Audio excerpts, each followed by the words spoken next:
Olá pessoal, tá no ar mais um episódio do Cast for Closer, seu podcast para dominar Inside Sales e colocar suas metas no bolso. O tema de hoje são otimizações avançadas em processos de venda. E a gente trouxe o Ricardo Occhino, ele é Head of Sales da Vita. O Ricardo, assim como vários outros VPs que a gente está trazendo por aqui, está mandando muito bem.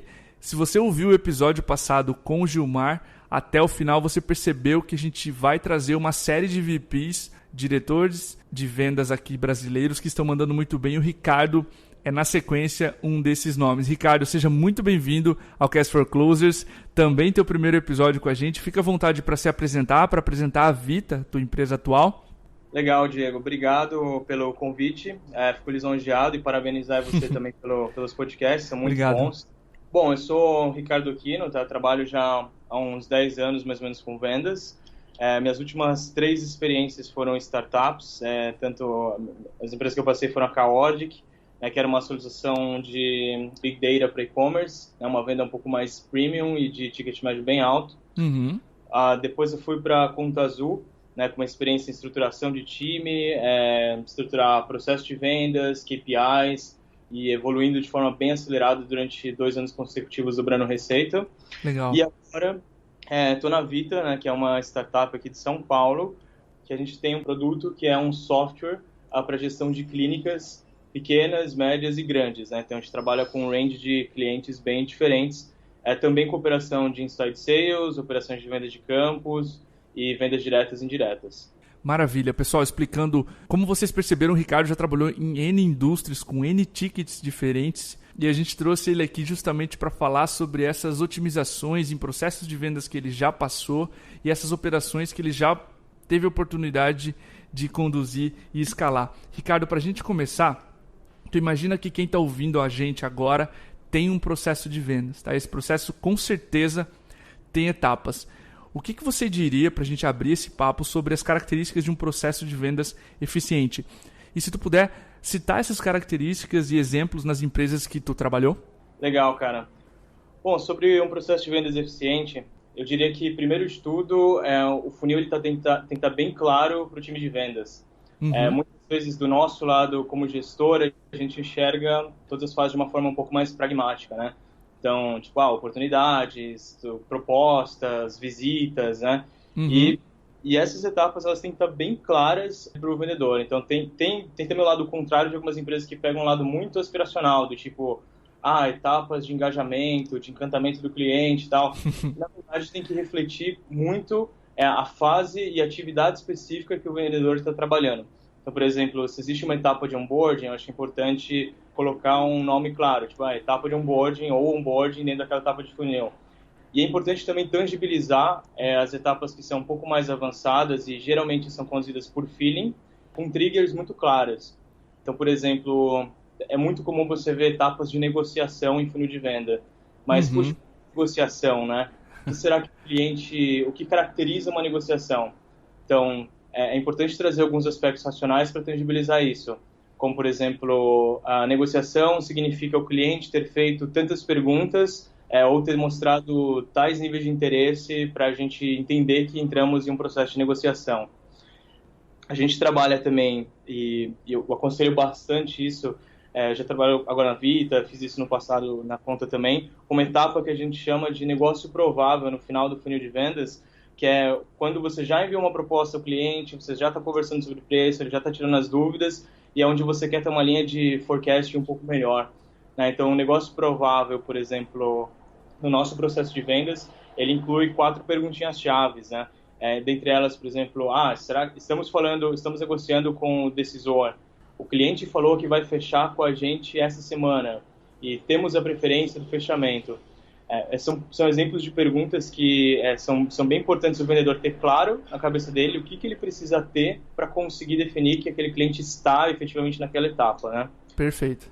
Bom, sobretudo, eu diria que tendo um processo claro para todo mundo que reflita exatamente como é o processo de venda do seu time, eu diria que o segundo passo é deixar essas triggers claras, né, de passo a passo de como passar de uma etapa para outra e quando passar. E, por fim, você conseguir mensurar todas essas etapas, né? Maravilha. Tu citou um ponto que a gente bate muito o martelo aqui de virar o processo de vendas para o cliente. Quando tu falou da negociação, a negociação, se você pensar, é a venda inteira. Então, o que o cliente entende por negociação? Que é que tu comentou, né? Quando ele acha ou quando ele já percebe que está em negociação.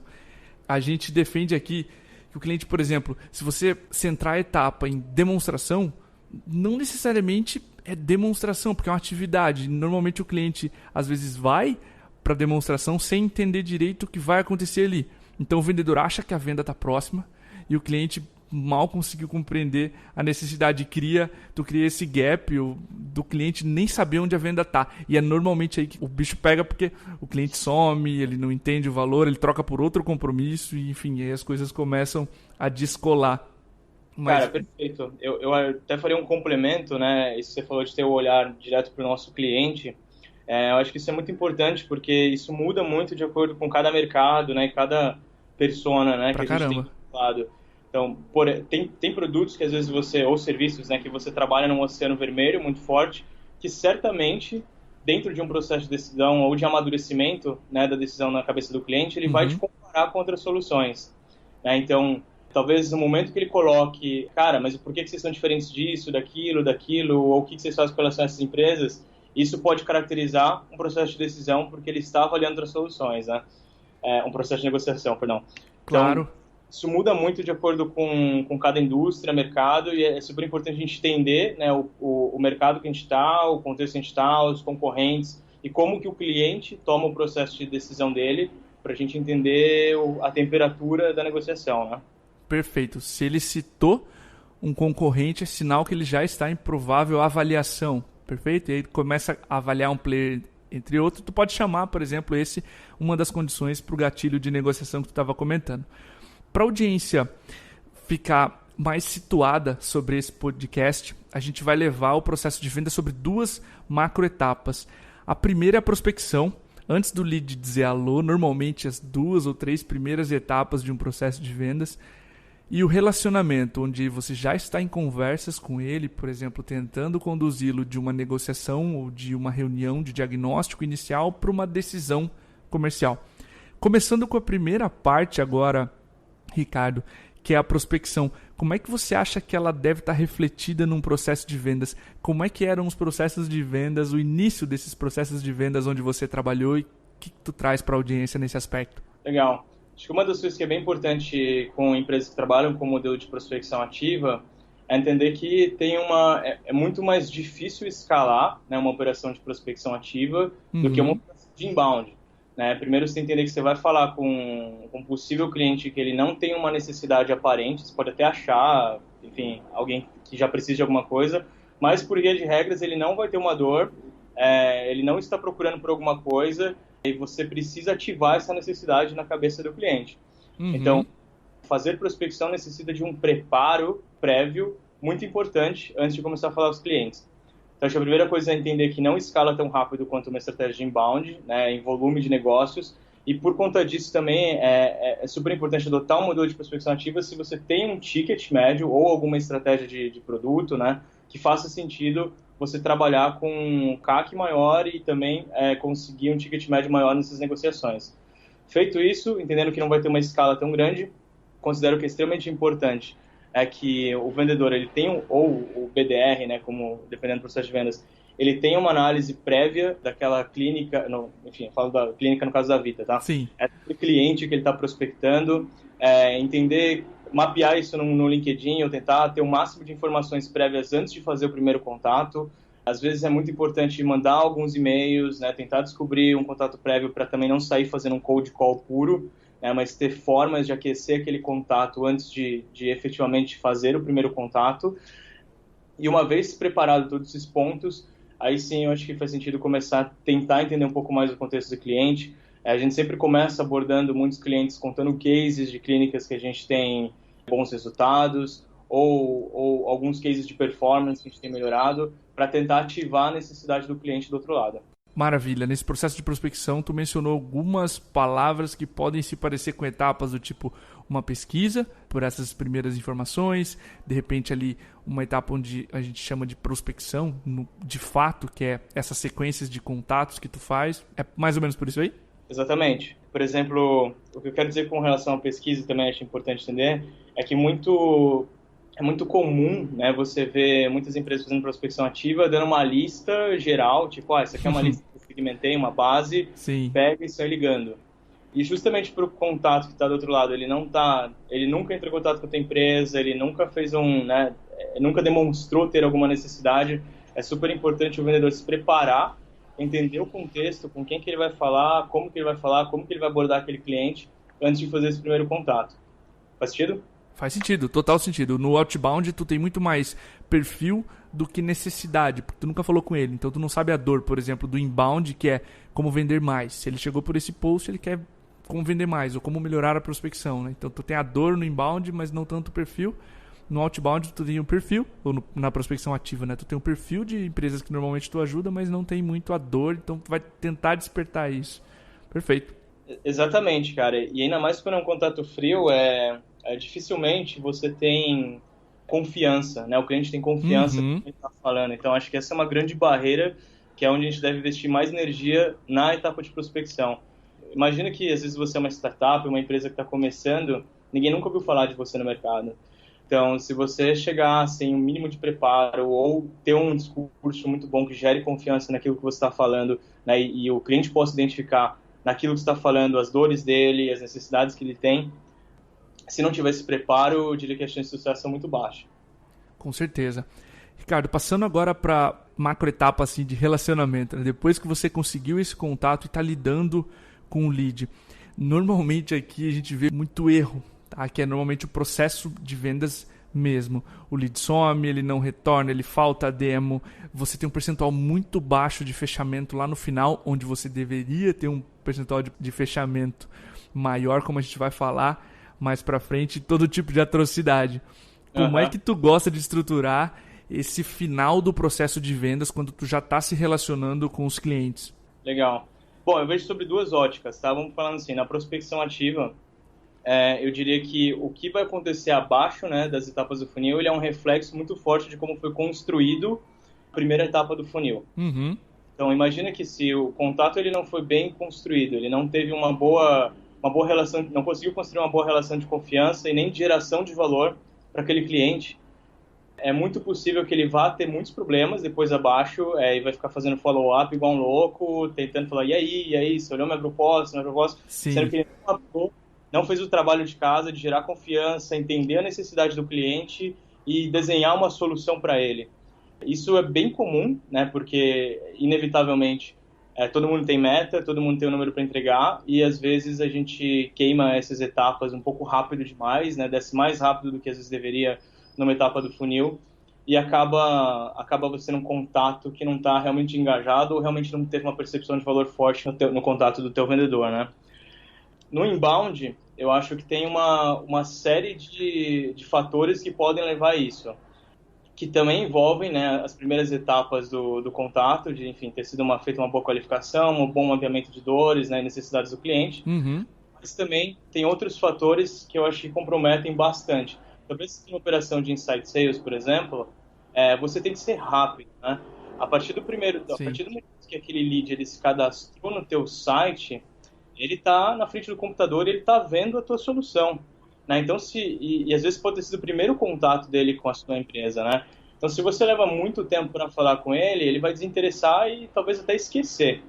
Aí, vamos supor que você conseguiu o primeiro contato, né? Uma vez que você conseguiu esse primeiro contato, imagina que muitas empresas acabam agendando um call, olhando para uma agenda, né? Que muita gente trabalha. Perfeito. E eu acho que essa agenda, ela pode ser perigosa, é óbvio que depende do ticket médio do cliente, mas se você tiver um ticket médio baixo, você não pode perder tempo. E aí, se você agenda, você vai ter, inevitavelmente, uma quebra, que é o famoso no-show, né, dessa etapa.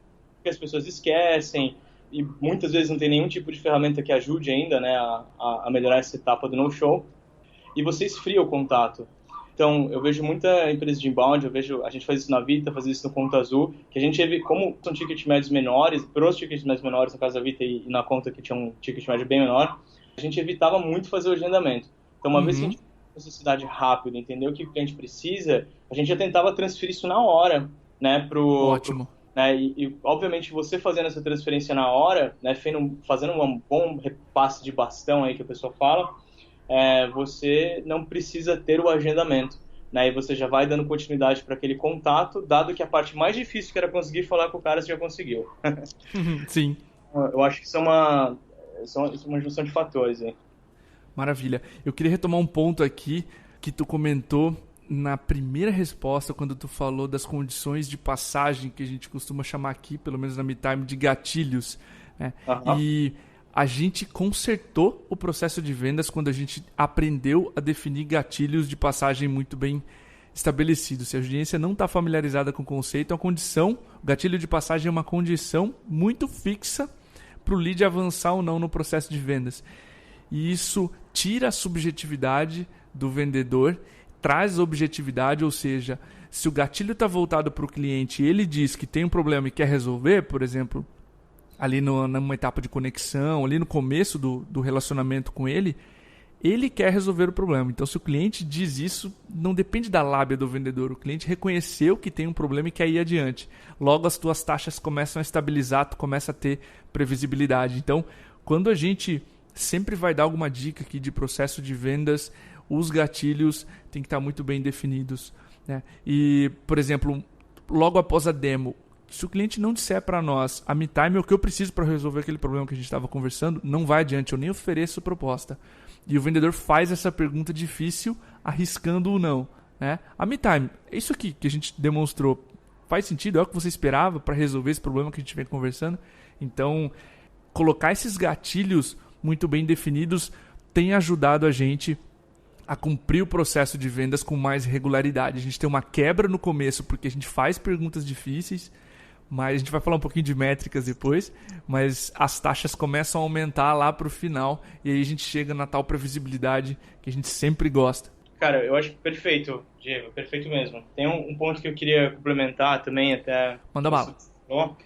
Existe um fator que às vezes a gente também, numa ótica de gestão, a gente não leva tanto em consideração, que é o fator humano, né, dentro desse processo que é complicado de gerenciar porque são pessoas, né? Sim. Então, às vezes, você começa a ter um problema de linearidade no seu processo por conta de erros operacionais, né? Então, às vezes você vê que tem uma etapa que está engargalada ali no teu funil ou não está convertendo bem numa determinada etapa, e às vezes porque não estão sendo feito o número de follows suficientes ou não tem o número de tentativas exatas, né, que precisam ser feitas para aquele contato. Então, eu diria que se a empresa tem um volume alto de leads e necessita de um ciclo de vazão do funil rápido, é muito importante você ter as etapas manuais automatizadas, né? Uhum. Então, por exemplo, aquilo que a gente estava falando, né, de quando o lead ele chega para o SDR, por exemplo, cara, não dá para você depender da boa vontade das pessoas e acreditar que você orientar todos os dias que eles têm que ligar rápido vai ser o suficiente. Sim. Então é super importante que, se isso é uma métrica muito importante na sua operação, você automatiza esse processo, né, o processo de transferência, o processo de ligação de primeiros contatos, de renitências, para que você tenha mais assertividade. Maravilha, é o que a gente tem chamado aqui de prospecção ordenada. Toda vez que o teu vendedor ou o teu SDR para pensar qual é o próximo passo lógico com esse lead, é mandar um e-mail ou é fazer uma ligação, ele já está perdendo dinheiro. Principalmente para negócios, como tu comentou, da Conta Azul, da Vita, o próprio MeTime aqui, que trabalham com volume um pouco maior do que o normal de leads. Então, se o teu vendedor está parando para pensar no que ele vai fazer com o lead, ele já está perdendo produtividade. Então, a gente também defende essa tese de automatizar a sequência de contatos para o cara não fazer na intuição, que aí sim tu vai depender de técnica e lábia. Aí não tem previsibilidade, né? E cada vendedor está num momento. Maravilha. Perfeito. Ricardo, a gente já pincelou esse assunto de métricas, eu queria entrar de vez nele. Eu gostaria que tu elencasse as principais métricas que tu tem trabalhado em processos de vendas, cara. A gente pode falar da quantidade que tu imaginar aí, mas pensa no VP, o que ele deveria hoje estar monitorando no processo de vendas dele em termos de métricas, cara? Legal. Bom, acho que partindo do macro para o micro, né? A gente sempre olha as conversões gerais do funil. né? Então, você perceber, conversão de lead para pagante, lead para geração de oportunidade para ganho, sempre olhando as macro primeiro, o ticket médio, o ciclo médio de vendas, velocidade de vazão do funil, mas eu diria que também é muito importante para você ter impacto nessas métricas um pouco mais macro, você ter um olhar bem micro, né, de conversão etapa por etapa do seu funil. Então, perfeito. Por exemplo, né, o SDR, pelo menos acho que assim como quase todo mundo chama para vendas, né, a gente tem que conseguir falar com o contato. Acho que esse é o primeiro desafio e é o grande objetivo de você ter um time unicamente especializado em fazer pré-qualificação, né, pré-vendas. É o foco em conseguir contatos rápidos, abrir o máximo de contas possíveis. Então, quando a gente olha, por exemplo, para essas microetapas, tem vários pontos de aprendizagem. Então, a mais difícil dela, na minha opinião, no SDR, é você conseguir falar com os seus leads. Porque isso é caro, é custoso, você precisa de pessoas disponíveis, você precisa de uma capacidade que atenda a sua demanda. Então, a primeira coisa que impacta no contact rate, né, depois que você tem o lead, que é a taxa de contato efetivo, é justamente a velocidade que você consegue dar em fazer a primeira tentativa de contato para esses leads e depois a quantidade de tentativas que você faz por lead, né, tentativas de ligações. Perfeito. Então, isso é super importante acompanhar e a principal correlação que eu vejo é com relação ao contact rate. Então, essas são métricas que são essenciais de ver se você está conseguindo ligar rápido para os seus clientes e se você está ligando a quantidade de vezes suficientes para aquele lead. Isso é importante fazer muitos testes, né? Assim, já realizei algumas vezes esse teste de, por exemplo, quantas vezes vale a pena continuar tentando falar com um lead, né? E em qual período e qual latência, né, que a gente chama. Então, às vezes você tem que esticar um pouco isso, né, esticar ao máximo a quantidade de ligações, estressar um pouco da base, mas para entender até efetivamente onde vale a pena. Então, no primeiro contato, quantos contatos tem que fazer? Quais são as melhores horas? Depois, no primeiro minuto, no segundo, no 10º, no 30º, e você tem que ir tentando. Isso tudo vai impactar diretamente na etapa onde geralmente mais se perde o aproveitamento dos leads, que é o contact rate. Maravilha. Tá? É isso na etapa de pré-vendas. Depois, obviamente, isso vai impactar na tua conversão de lead para oportunidade.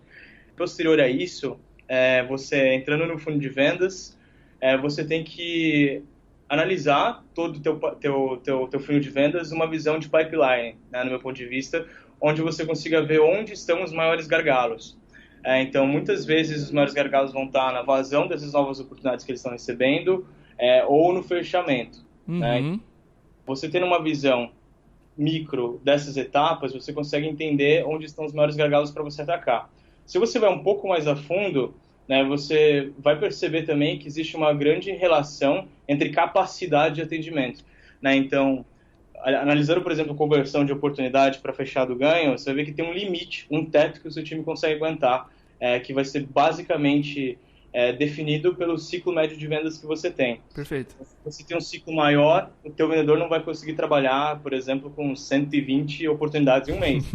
Ele vai ter que trabalhar com 20, 30. Agora, se seu ciclo é rápido, você talvez consiga trabalhar com 200 oportunidades por mês. Então, é importante avaliar essa relação e começar a analisar quantos contatos, né, o seu time de vendas precisa fazer, em quais etapas, até você conseguir fechar uma venda. Para isso, para você chegar a essa conclusão, é importante você ver o aging de quanto tempo cada oportunidade fica em qual etapa do funil, né, onde que você está perdendo mais tempo para descer tuas oportunidades. Então, acho que isso faz bastante diferença numa visão gerencial de vendas. Uma vez que você tem isso já bem definido com uma visão de pipeline, você consegue entender melhor o que fazer e o que você deve focar dentro do seu time. Cara, gostei demais das respostas, principalmente pelo fato que tu estratificou macro e micro, ambas as etapas. Primeiro ali na prospecção, na atração, no contact rate, quanto tu tá falando com cada lead, qual o espaçamento, né? Se é um lead mais enterprise, para não assustar, eu espaço um pouco mais a cadência. Depois, se é um lead mais inside sales, mais quase self-service, eu tenho que fazer uma cadência rápida e descartar as oportunidades. E principalmente depois do relacionamento, né? Tu comentou ali das outras métricas. Uma das dores, Ricardo, para a gente finalizar o episódio, é previsibilidade. várias empresas que a gente conversa, e isso é uma dor até de operações maduras, tá? Que otimizações ou melhorias tu já fez nos teus processos de vendas para tornar as operações que tu conduziu mais previsíveis, ou tu ter melhores forecasting, conseguir reportar melhor as vendas que tu vai fazer no mês, sendo que ainda é dia 15, por exemplo? Legal, cara. Essa é uma boa pergunta, assim, eu acho que hoje todo mundo tem uma preocupação muito forte em conseguir deixar o processo previsível. Sim. Mas a primeira coisa, eu acho que tem que entender que a previsibilidade é uma construção de vários processos, né? Não é uma coisa que vai acontecer da noite para o dia.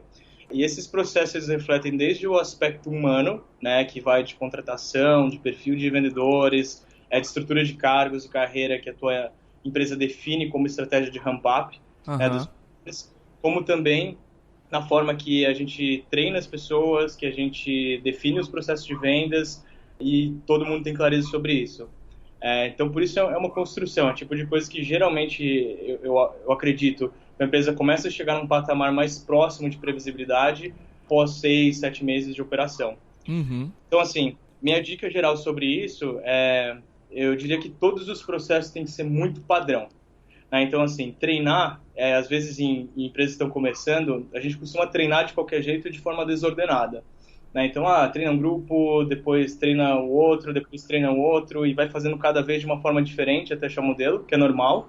Tá? Mas Sim. A partir do momento que você encontra esse teu modelo de treinar, todo mundo deve ser treinado igual, com os mesmos pontos, tendo as mesmas oportunidades na mão, os mesmos leads na mão, por mais que às vezes faça sentido você querer separar em grupos e deixar leads melhores, com vendedores que performam mais, coisa do tipo, não é legal. O legal é você dar a mesma oportunidade para todo mundo trabalhar, ter a mesma oportunidade de desenvolvimento. Então, treinar todo mundo igual, tentar contratar todas as pessoas com o mesmo perfil que mais performam para sua empresa, deixar todos os processos bem alinhados, com todas essas triggers que a gente falou, bem claros em todos os pontos. Isso tudo gera previsibilidade. Aquela última etapa do funil que eu falei também, que chama KID, né, provável, ela ajuda bastante, né, porque essa etapazinha final de, quem que vai fechar, né, que é um pouco intangível e o vendedor ele costuma falar muito por feeling, né, imagino que muitas empresas já passam por isso, o vendedor fala assim, vai fechar essa semana, vai fechar, aí às vezes dá 3 meses, né. Exato. Então, é importante tangibilizar esse feeling do fechamento, né, com alguns exemplos de perguntas-chave que eu tinha citado, né. E isso vai deixar mais próximo possível de você saber ou linearizar o que é quente, né, o que está quente no teu funil. E a gente costuma fazer o processo de forecasting sempre com base nessa última etapa. Né? Então, tudo que está ali em negócio provável que vai para fechar do ganho. A gente só usa essa última etapa e é onde a gente consegue ter maior assertividade no que a gente prevê de trazer em receita. Maravilha, cara. Eu gostei muito do aspecto que tu comentou, que a previsibilidade ela não vem só. Embora seja uma ótima dica a gente controlar pela última etapa, onde tu consegue 90%, às vezes 92% de pessoas que chegam ali, fecham, porque tu já está falando com as pessoas certas e fazendo as perguntas difíceis há muito tempo, e aí tu consegue taxas altas e previsíveis nessa etapa, e não fica dependendo lá da etapa do fazendo forecasting lá com o começo do teu processo de vendas, que tem muita flutuação. Haja visto que tu vai mudar campanhas de marketing, vai trazer diferentes tipos de perfis, vai fazer experimentos, mas no final tu é muito mais previsível. Mas eu gostei do aspecto humano, porque a gente negligencia normalmente isso. Nos primeiros 2, 3 vendedores trabalham num caos tremendo. Às vezes o VP, o primeiro diretor comercial, não dá tanta atenção ao processo ou ao treinamento dos vendedores, assunto de 2 podcasts atrás. Então, esse aspecto humano também é fundamental, treinar todo mundo em prospecção. A gente já teve dicas de fazer a mesma etapa uma semana, o cara fica 3 dias treinando o começo de uma ligação de conexão, depois treina a ligação de fechamento, mas não treina o processo todo em uma semana. Então, quanto mais específico e humano e cuidadoso tu for no processo dos vendedores, também vai trazer mais previsibilidade. Perfeito, cara. Acho que essa é a leitura mesmo. Tem mais um ponto, eu estava falando de forma sucinta, assim, mas que reflete muito também na previsibilidade é a máquina de geração de demanda, né? Que acho que você falou é importante. Sim. Então, uma coisa que enfim, tem empresas que chamam de MQL, tem empresas que chamam de SQL, mas tem outras que chamam de lead scoring. No final do dia, é muito importante, né, analisar a qualidade dos leads, né, porque isso acaba refletindo diretamente na conversão final, né. Então, é muito importante entender por perfil quais são os tipos de clientes que mais convertem dentro da sua operação. Então, sei lá, vou dar um exemplo de conta azul, a gente tinha perfis de microempresa, microempreendedores, e cada perfil de empresa diferente tinha uma taxa de conversão diferente. Ou pelo motivo que eles diziam que tinha necessidade, se era necessidade de estoque, caixa, nota fiscal, também tinha uma conversão diferente. Uma vez que a gente tinha associado todas as variáveis do perfil que impactavam na conversão, ficava muito mais fácil de definir critério de qualidade. E uma vez que você define quais são os leads mais qualificados, você prioriza isso também, né, nos teus SDRs, para quem que eles têm que ligar primeiro, quem que eles têm que ter um esforço maior, né, de ligação, e, consequentemente, você atacando sempre os contatos e mantendo, né, junto com o marketing, aquele mesmo perfil de clientes, você acaba tendo mais previsibilidade no final também. Isso, com certeza, impacta bastante. Fantástico, Ricardo. Obrigado, cara, pelo tempo, pelo episódio. Aprendi bastante contigo aqui. Espero que a audiência tenha gostado. A gente procurou fazer um podcast mais aprofundado, mais no pelo do ovo, assim, para a gente destrinchar um processo de vendas, e a gente espera que o processo de vendas de vocês melhore demais após esse podcast. Então, novamente, Ricardo, obrigado pelo tempo. Cara, eu que agradeço, Diego. Foi um prazer aí compartilhar um pouco com vocês e tô aí para o que precisar. Show de bola. É isso aí, pessoal. Grande abraço. Até o próximo episódio. Valeu, tchau, tchau.